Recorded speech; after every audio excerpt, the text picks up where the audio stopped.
সরকার জনগণকে ভয় পায়, এ কারণেই বলছে বিএনপি ও বাম ডান মিলে ষড়যন্ত্র করছে। এ মন্তব্য করেছেন বিএনপির স্থায়ী কমিটির সদস্য ডক্টর আব্দুল মঈন খান।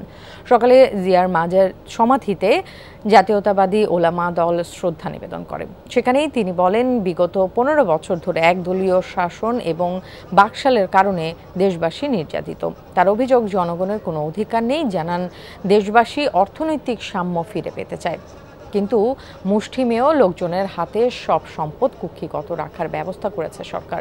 মঈন খান বলেন, দেশকে নতুনভাবে গড়ে তুলতে গণতন্ত্র ফিরিয়ে আনতে হবে। তিনি আরও বলেন, সরকার পাঠ্য বই থেকে জিয়াউর রহমানকে মুছে ফেলার চেষ্টা করছে, কিন্তু কোটি কোটি মানুষের হৃদয়ে তার যে অবস্থান, সেখান থেকে সরানো সম্ভব হবে না। বাংলাদেশের মানুষ আজ নির্যাতিত।